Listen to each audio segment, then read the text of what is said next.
Kuwait വിമാനത്താവളത്തിന് നേരെ drone ആക്രമണം എന്നുള്ളൊരു വിവരം കൂടി വരുന്നുണ്ട്. വിമാനത്താവളത്തിലെ റഡാർ സംവിധാനത്തിന് കേടുപാടുകൾ സംഭവിച്ചു.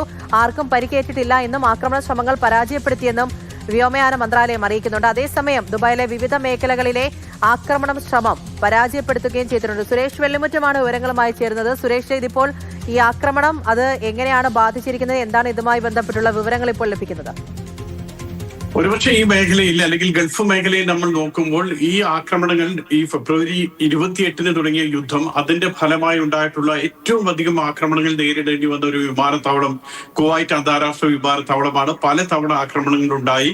ഇന്നലെ രാത്രി നിരവധി തവണ ഡ്രോൺ ആക്രമണങ്ങളാണ് കുവൈറ്റ് അന്താരാഷ്ട്ര വിമാനത്താവളത്തെ ലക്ഷ്യമിട്ട് ഉണ്ടായത്. അതിൽ ഒരു ഡ്രോണിന്റെ അവശിഷ്ടങ്ങളാണ് ഈ റഡാറിൽ വീണത്. റഡാറിൽ അവശിഷ്ടങ്ങൾ വീണ് റഡാറിന് കേടുപാട് പറ്റിയെന്ന് കുവൈറ്റ് വ്യോമയാന മന്ത്രാലയം തന്നെയാണ് സ്ഥിരീകരിക്കുന്നത്. അതേസമയം മറ്റ് ഡ്രോൺ ആക്രമണ ശ്രമങ്ങളെല്ലാം പരാജയപ്പെടുത്തിയതായും കുവൈറ്റ് വ്യക്തമാക്കുന്നുണ്ട്. ഏതായാലും കുവൈറ്റ് വിമാനത്താവളത്തിൽ നിന്നും യാത്രാ വിമാനങ്ങളൊന്നും ഇപ്പോൾ സർവീസ് നടത്തുന്നില്ല.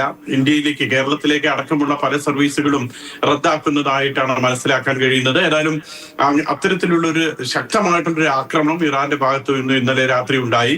നേരത്തെ പറഞ്ഞ ദുബായിയെ സംബന്ധിച്ചിടത്തോളം ദുബായിൽ പ്രധാനമായും ഇന്നലെ രാത്രി ആക്രമണ ശ്രമം ഉണ്ടായത് അൽ സുഫൂഫ്, ദുബായ് മറീന എന്നിവിടങ്ങളിലാണ്. ആ ആക്രമണ ശ്രമങ്ങളൊക്കെ പരാജയപ്പെടുത്തുകയും ചെയ്തു. അതിന്റെ ഫലമായി ഈ മേഖലയിൽ ഉഗ്രസ്ഫോടനം കേട്ടതായി ദുബായ് മീഡിയ ഓഫീസ് തന്നെ സ്ഥിരീകരിക്കുകയും ചെയ്യുന്നുണ്ട്.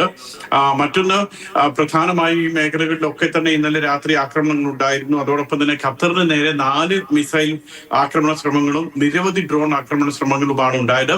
അതെല്ലാം പരാജയപ്പെടുത്തിയതായി ഖത്തർ അറിയിക്കുകയും ചെയ്യുന്നുണ്ട്.